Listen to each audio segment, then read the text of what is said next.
Everyone, welcome to the session on Introduction to C Programming.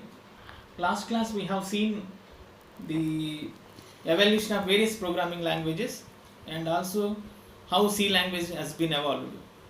At the end of the session we have defined what is a C language. Today we are going to look at various tools being used before you are going to write a C program in a computer. So okay guys, let us see different tools used. The tools being used before you write the C program are: one is algorithm, second one is flowchart, third one is pseudocode. Many teachers, when they teach C language, they first teach different algorithms. I mean different in the sense the algorithms for different problems, and also they will discuss about the flowcharts, how to draw flowcharts for the given problem. Then also we see pseudocode approach related to algorithms. Then at last we are going to look at how to write a C program. Okay, fine guys. Now let us see. So students are often getting confused with the terms used before you are going to write any program. Now what is algorithm? What is flowchart? What is pseudocode? It is always ambiguous for the students to understand, and also they don't know, many times they don't know why these tools are being used before they write the programs. But initial days they are used to write the algorithms and flowcharts for the various problems. But after a couple of weeks, teachers also will tell directly the programs only. Then student will think, initial days I have been trying to learn algorithms and flowcharts, but why now this time we are not able to write algorithms and flowcharts for the programs? The point is for simple programs, you may be not interested to write algorithms, flowchart and pseudocode for the simple programs. But if program becomes project, if a program becomes project means, if it is a complex program,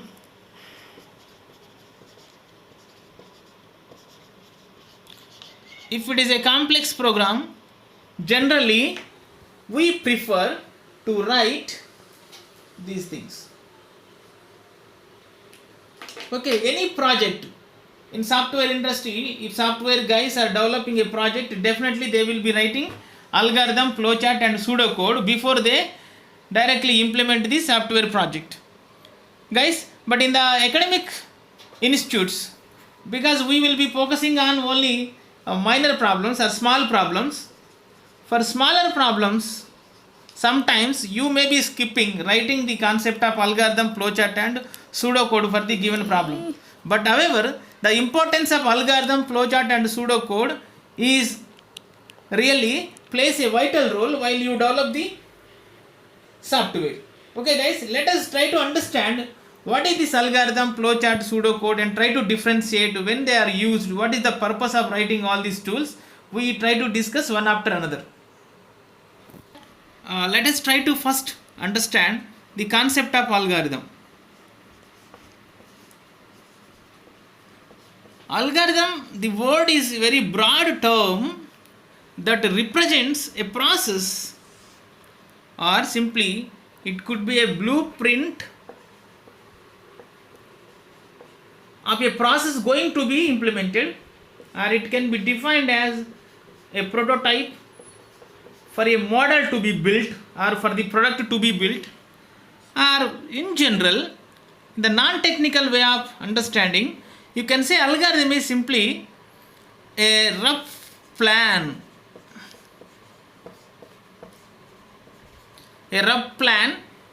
to build anything. It may be like to build a building. So you will be having a plan for the architecture. In the similar sense, algorithm in the broad sense It is a blueprint or prototype or rough plan to do anything else. For example, say if you want to make a tea, if somebody asks you to write the algorithm, what do you say? How do you write algorithm to prepare tea? The number one is, you take a bowl, pour milk, put it on stove,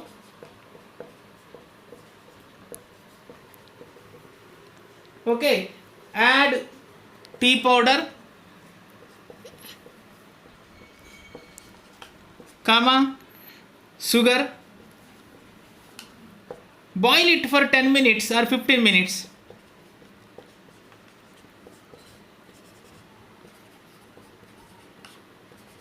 Then tea is ready. Simply the rough plan to prepare tea is also an algorithm. So algorithm means it is a very general word, whether technical person or non-technical person, any person who will have a rough plan in his hand before he is going to build a product or build a building or to make any process that has to be going to be implemented in the futuristic time. This is called algorithm. But this algorithm in computer science and engineering will be defined in a different way. But see, the meaning of the algorithm is this only. It's prototype in the sense, prototype of a model. So if you want to build any product, initially what we will do is we will try to define a prototype of the model that will be shown to the customer or user. If customer or user satisfies with the prototype, then he may ask you to develop the actual product. So algorithm is simply an approach used to build a product, or approach used to develop a software, or approach or a rough plan used to prepare anything else is a algorithm. Okay guys, now let us try to understand algorithm in computer science and engineering. It can be defined as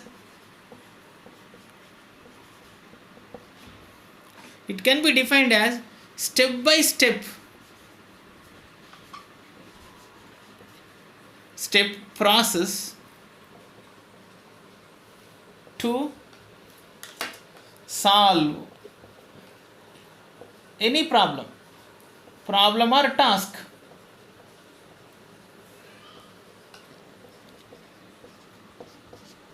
So in computer terms, it can be defined as algorithm as a step-by-step process to solve any problem. So before we going to write any program using any programming language, we try to write the solution in the step-by-step manner, so that the development of the program or logic of the program becomes quite easy for the developer. Okay guys, now the algorithm, if you see the characteristics of the algorithm, this rough process will have certain features actually. So everybody will have their own rough process, but the algorithm can be written in any language, because it is a step-by-step process. You can write it in Telugu or English or Hindi or see any other, like Tamilian will write the rough process in Tamil. So North Indians will write their rough process in Hindi. In the international platforms, this may be in the English. In AP and Telangana, people will be writing in Telugu. But see, whenever this algorithm is written in English, if algorithm is written in English and that is using programming language constructs,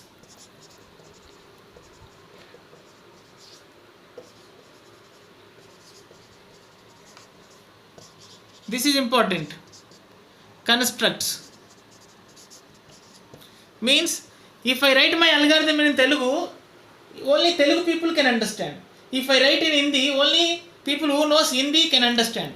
But if algorithm is represented in English like statements, and that also uses the programming language constructs, means certain keywords of the programming language is being used, and this will be written in English language, then this is called as actually the pseudocode.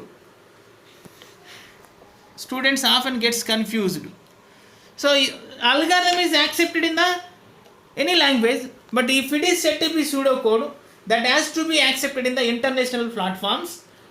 To be accepted in the international platforms, that algorithm has to be written in the form of English language, and where the programming language constructs also will be used, like if, while, for, case, certain keywords of the programming language will be used, then your algorithm becomes pseudocode.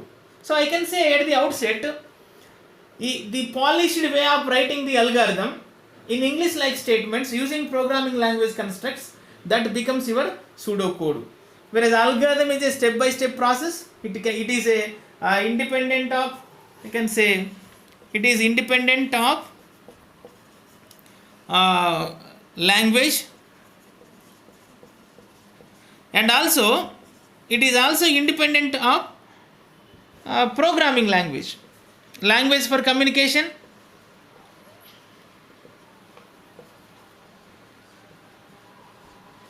So any non-technical person who don't know anything else about the programming language also, they can write the algorithm, because algorithm is a rough process. We have seen in the how to prepare tea, we have seen. So this is a rough process actually. So algorithm does not need any specific language. You can write it in your own way. If you know Telugu, you can write it in Telugu. If you know English, you can write it in English. And also algorithm is not close to programming language. The process that you implement when you write the algorithm, that is not close to any programming language. That's what an algorithm is. But whereas if it is to be fine tuned, to be called as a pseudocode, I said earlier, you look at here, simply the algorithm will be written only in the English language, using English language, and then we will be embedding some programming constructs like if, while, for, case, keywords of the programming language being incorporated while you write in English like statements, then it becomes the pseudocode. Okay guys, that's what the difference between the algorithm and pseudocode, you must be aware of it. Most of the times, see, we will be writing the pseudocode when you develop the projects, not the algorithm. But for the smaller problems in academic institute, students will be writing the algorithm, not the pseudocode. Fine guys? Right. Okay guys, let us see how to write algorithm first. So I will be writing here for the addition of two numbers.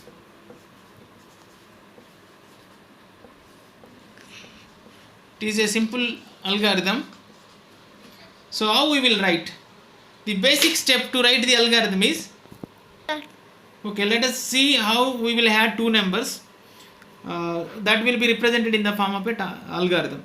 So basically, every algorithm that you will write, the first step is start, the last step is stop. Okay, fine. Because it is a rough process, so you can write on your own. So you need not follow a specific kind of style in writing the algorithm, but that has to convey the meaning what you would like to do. So for addition of two numbers, okay, fine. It may be like 3, 4 you want to add. So the result should be in some variable. Let it be C. Okay, you can call these variables A, B. Now what you need is, you want to read two variables in order to add. So generally, the input, it can be written as read A, B. Then we will do C is equal to A plus B. So now we have got the result in C. So display C. Then fifth step could be stop. Fine guys. Now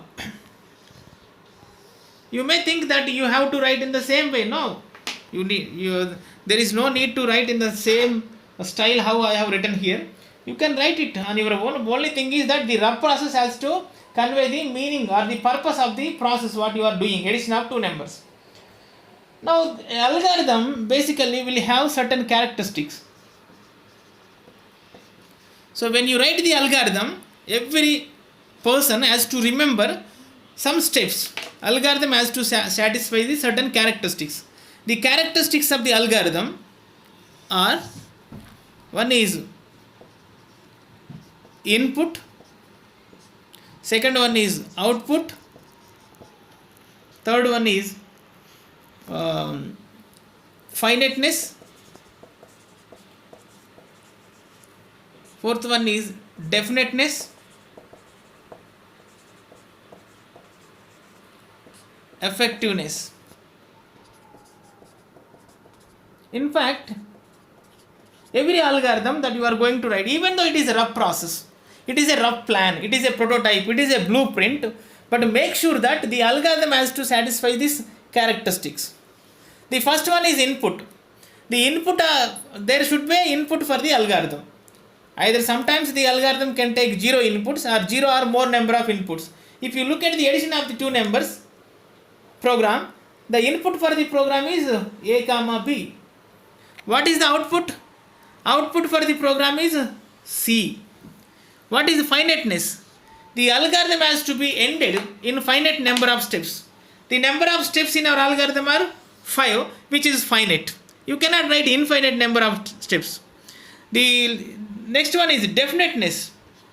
Definiteness will tell you that the steps in the algorithm should be very clear and they are unambiguous. So after completing the second step, you should move to third step, or the second step has to specify where to move, which step to be processed first. Either after completing the second step, are you going for the third step, or you are going to the fourth step. That has to be very clear. So every instruction in the algorithm should be clear and unambiguous. That forms the definiteness. Effectiveness will tell you that every step in the algorithm must be a basic and essential step. In the sense, you should not write n number of steps where certain steps are actually not needed for the algorithm. So every step in the algorithm must be useful, and that has to be basic, that has to drive the further steps in the algorithm. So these are the 5 characteristics the algorithm has to satisfy. So when you write the algorithm, though it is a rough process, make sure that your algorithm is satisfying these 5 characteristics. Okay guys, let us see now pseudocode for the same problem. Addition of two numbers.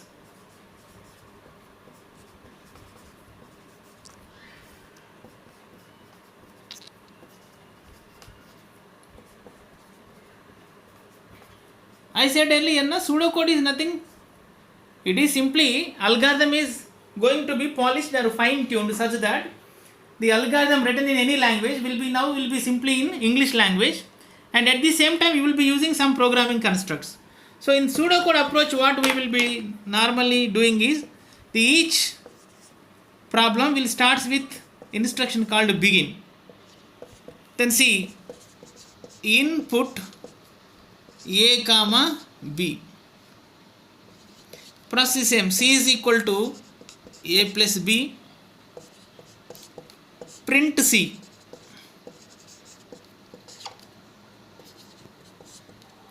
And now if you look at the pseudocode, okay fine, one thing is, of course earlier algorithm is also in the English language. You can write it in Telugu or Hindi or some other language, Tamil also. But now transformation of this algorithm in the original language to international accepted language in English. So that is one thing. So now it is in English. Fine. The second one is, we are using some programming constructs. Honestly, this input is a function in Python. Input is a function in Python that uses to take the input from the keyboard. And even if you see the print is also function in C language, even in the Python, or so use it to print something on the monitor. Okay, fine. So the difference what it makes is, In algorithm, a rough approach will be there. In pseudocode, the algorithm will be fine tuned, and this pseudocode will be very close to the program that you are going to write. So the pseudocode almost all 90% will be almost all close to program. With 10% modification, the pseudocode can be converted into a program in any programming language. So the difference here is only we will be using more programming constructs, as I said, like keywords in the programming language, built-in function names in the programming language will be used in the pseudocode approach, whereas in the algorithm we won't use all these things. Fine, guys? Okay guys, now let us understand what is flowchart.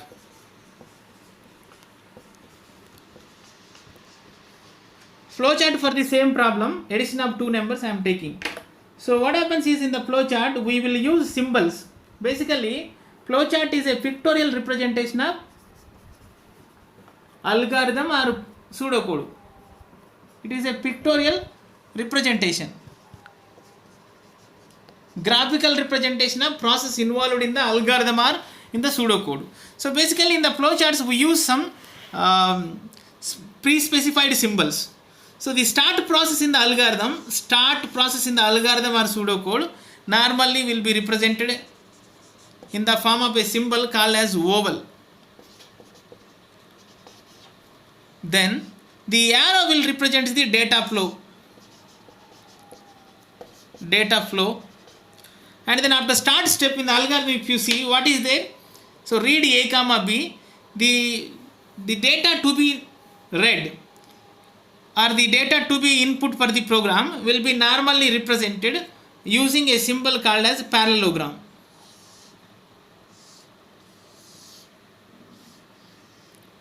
Okay, fine. Within that you have to write either input a comma b. The symbol is called as parallelogram.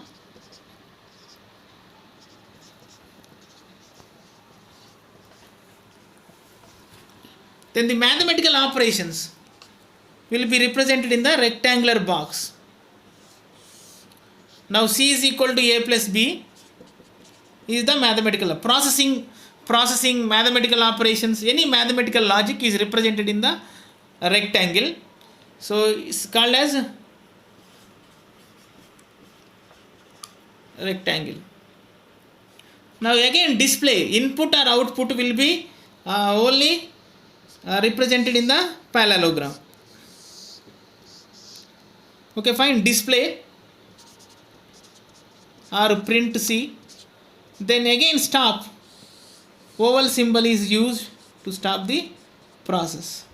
The one more symbol used for decision making, if it is A greater than B or not.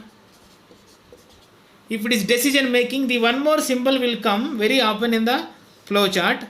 It is called rhombus. So if condition is yes, if it is yes, yeah, the flow will be in one direction.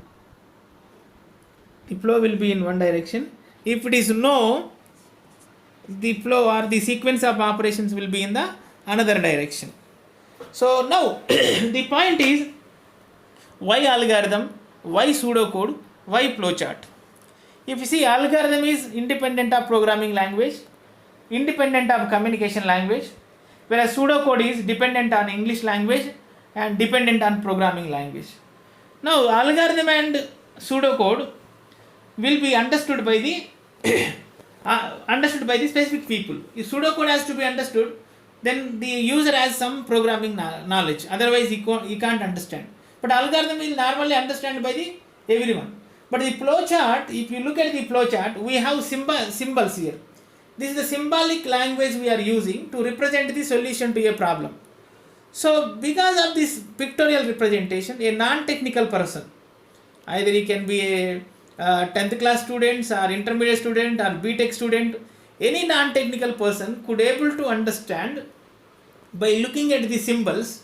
So you don't know any language, but mathematics is known to everybody, symbolic language is known to everybody. So if you know the meaning of the symbols, what are the symbols used in the flowcharts, that's more enough. You can understand the process being involved over there. So flowchart is more understandable for most of the people in the world. Algorithm is understandable for the people. Algorithm written in certain language, only those people who can understand the language, they can understand. Pseudocode is of course can be understood by the all the people who have certain basic knowledge in the programming. But flowchart will be understood by the almost all the population in the world, because it is a pictorial way of representing the problem. The other side of the coin is, if any software employee who is working in particular X company, okay, he works for 6 months, say